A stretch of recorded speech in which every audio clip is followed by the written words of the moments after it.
G'day guys, today I'm going to be rewiring my boat trailer lights. Full disclosure, I'm not a qualified auto electrician or anything. If you're pretty new to 12 volt stuff, I recommend getting a friend who knows a little bit to help you out, or take it to a qualified auto electrician. So we'll quickly pull this out and we'll have a look what we're working with. So I've just used some wire strippers to cut off the end so I can bring it up a bit closer and show you.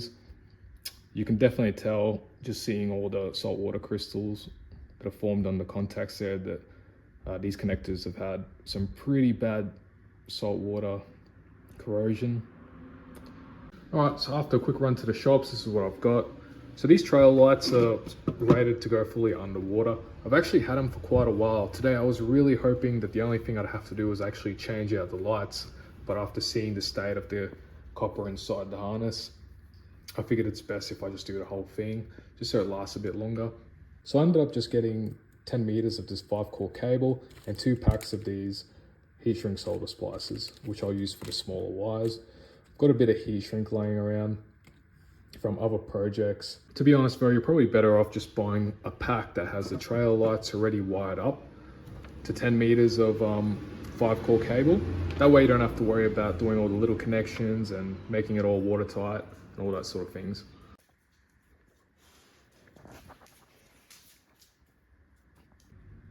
All right, so first thing we'll do is we'll get off the old light. It should just be held on by 2 little 8mm nuts at the back here. So we'll go ahead and undo those. When those are off, should just come straight out like that. All right, just to make life a little bit easier, grab your new 5-core cable, pull out a little bit of the old one that's still inside the chassis. And what you do is just tape them together. That way you can pull it through from the other end.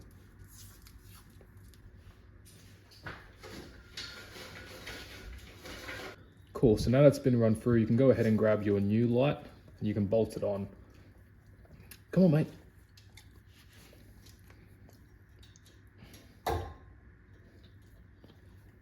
So you can see I've gone ahead and stripped the outer sheath off.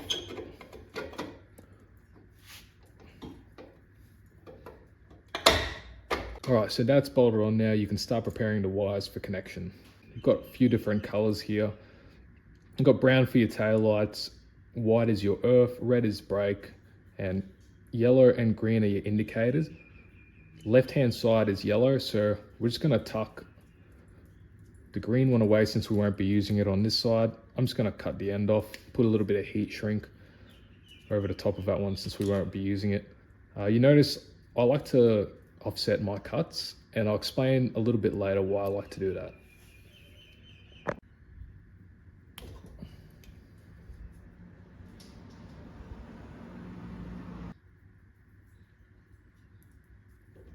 So before you connect any of the smaller wires up, make sure you put your bigger heat shrink tube over the top of the whole cable. This is effectively what's going to cover it at the end. Make sure when you choose the heat shrink, don't cheap out. Pay a little bit more money and get the glue line ones. That'll give you a good seal. So these are what we're going to be using to join our wires together. These are really good connectors. It's got heat shrink and low temp melting solder in the middle. All right, so now you've got them all stripped and ready to go. You can start joining them one at a time using your slice connectors. So slide it over the top. And what you want to do now is just slide over the slice over the top like that. And essentially what you want to do is get the solder lined up with where the exposed copper wire is. Now you can just go ahead and grab a lighter and slowly melt it. All right, so now you're happy with that and you've given it the old tug test and it's pretty firm. You can go ahead and just do the same for the other wires.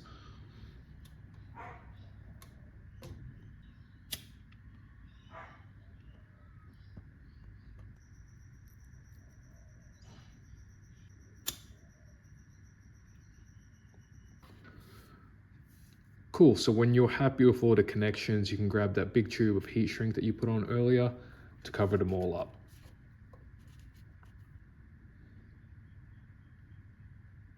So when you're happy with that and it's all nice and watertight, you can just throw in a little bit of split tube just to make it all nice and pretty.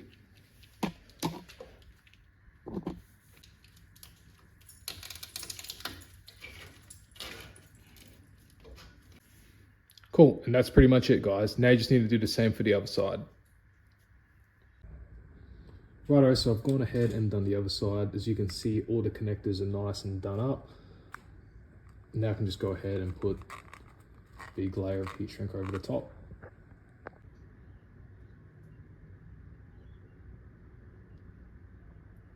Now I'm happy with this side. I'll put a bit of split tube over the top again.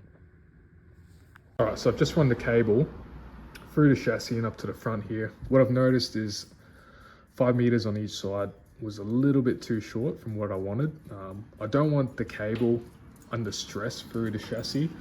So what I've gone ahead and done is gotten a 2 meter extension from super cheap. It was like $2. So I'm quickly just gonna attach the extensions.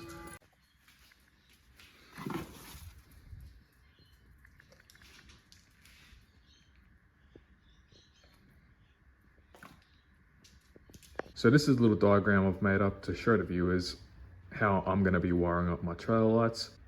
So we'll start at the back of the diagram. You've got your left hand lights and your right hand lights. So the dotted line outline there is pretty much a reflection of the lights themselves.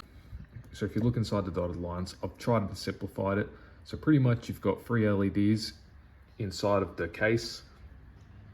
You've got your yellow wire, your red wire, and your brown wire, and your white wire.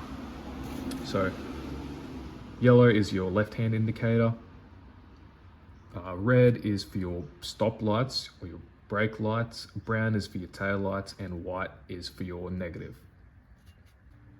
So you can see here from the light, all I've done is wire up the corresponding wires together. So white to white, brown to brown, red to red, yellow to yellow. You saw me do that earlier on the trailer itself. For the right hand side, it's pretty much the same, except you'll be using a green wire instead of a yellow wire. So you can see on the right hand side, I've tucked away the yellow wire since I won't be using that. That's for the left indicator. And instead I'll be using the green wire, which is for your right hand indicator. So how the lights work is the indicator, brake, and tail lights, they all have a separate or independent line for power, but they all share an earth return, which is this white cable here. So essentially, depending what signal is applied from the car, so let's say you throw your left indicator on, you'll get 12 volts through your yellow wire, turn on the left-hand indicator LEDs, and you'll have the earth coming back to complete the circuit.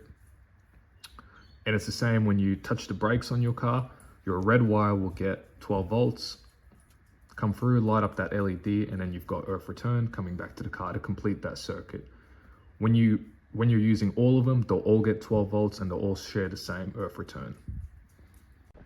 So moving up from the actual lights themselves now, I've got my junction where both my harnesses combine. So we'll walk through that. So this junction up here, essentially the corresponding wires from each side, left and right, essentially join into one. You can see on the diagram here, I've got both my negative or white wires coming together and joining up together. It's the same for the brown wires, which is the stop lights, and the red wires with the brakes. So these all will join together onto that one harness because they're common to both the circuits or common to both the lights. The only exception is your yellow and your green wires, which are your indicators. The indicator lights or the indicator LEDs are specific to each side. So remember back here, we don't need green because we're not using the right indicator for the left hand side. So you'll only join up the yellow, and you can do the same up here. And if you go back to the right hand side, it's the same. You'll be using the green wire, which is the right hand side indicator, and you'll only need to connect the right hand side to that main harness. All right, so just for a bit of proof of concept and just to demonstrate it, I've done up a little bit of a mock setup here, just using a 12 volt battery. I've just connected the white wire, which is the negative, to the negative terminal of my battery. And I'm gonna use a multimeter to complete the circuit. So what I'm gonna do is demonstrate essentially what happens in the car when you're using your left-hand side indicator. What happens is when you flick that indicator, you send 12 volt signal down through the indicating LED, and it comes back through the earth wire. So I'm gonna go ahead and tap the positive of the terminal just to simulate an indicator, and you can see what happens. So 12 volts is now going to that LED. So we can also measure the current. So that LED in particular takes 0.1 amps. All right, so just another example. Instead of the indicator, I've now hooked up the red wire, which is the stop light. It's the same principle. When you push on the brake, on that pin, 12 volts will be applied down to your red LED or the red wire, and you'll get brake lights. So just example, I've just pushed on my brake and the brake light will come on. So just a reminder that the current is going to vary depending on how many of the LEDs are turned on. The current's going to be more obviously if you've got your left-hand indicator, your stop lights, and your tail lights all turned on at the same time compared to if just your left-hand indicator's on. Because remember, all the lights, even though they have independent or separate positive ends, they all share the same earth return or negative return. If you're wondering why I've done it this way, well, to be honest, I was really hoping that both the harnesses on each side were going to be long enough I can run them straight to the plug and completely avoid this T-junction. I just wire them all straight to the plug. That's how it was originally done on the trailer.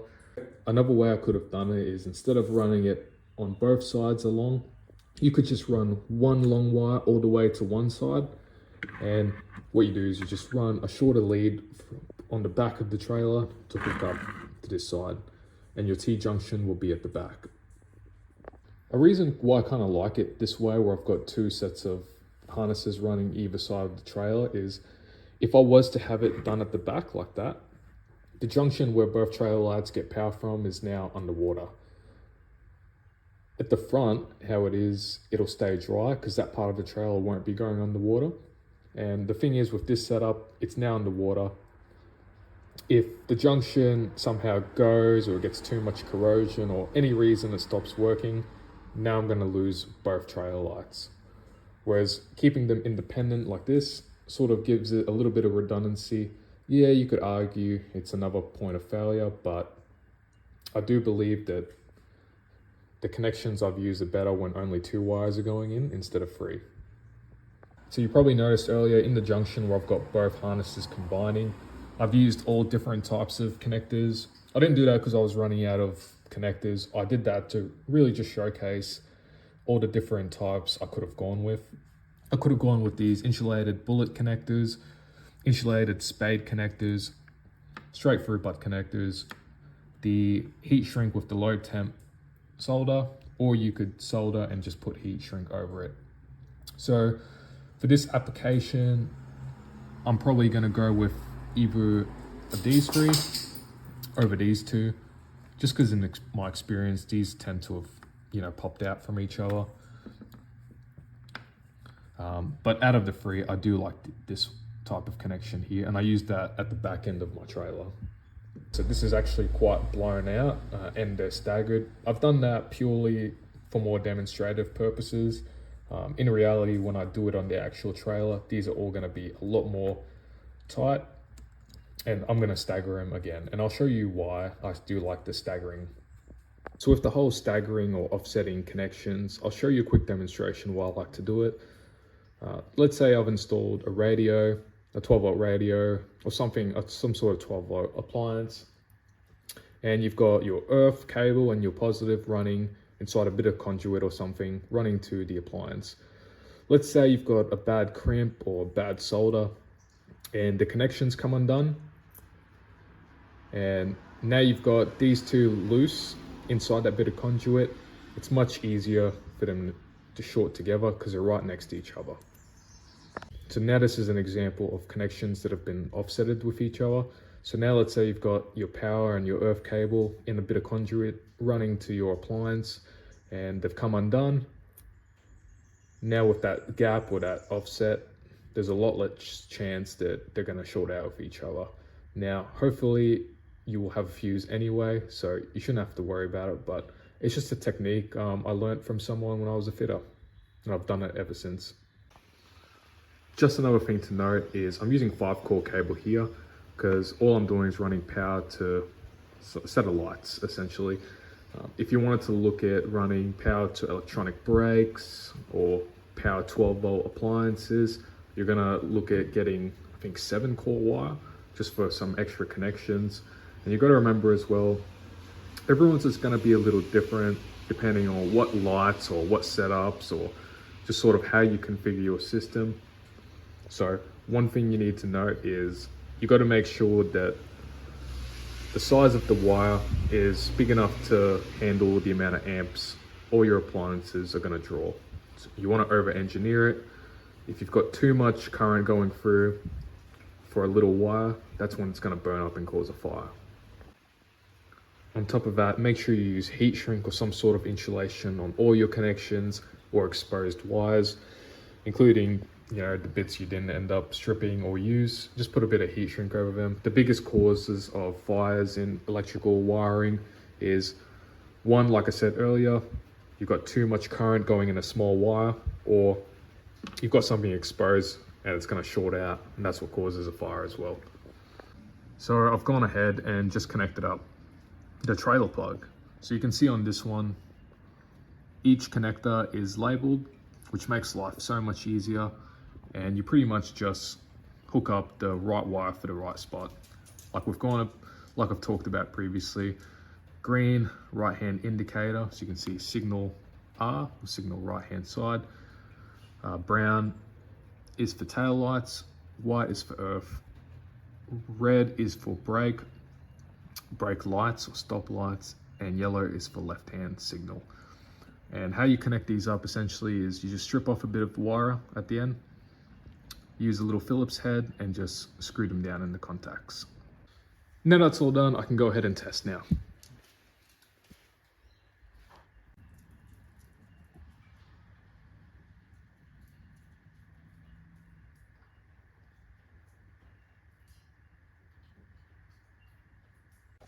All right, so that's pretty much me done. Pretty happy with how everything went. Like I said, it's probably cheaper for you just to buy the whole kit that's got the lights already wired into the harness.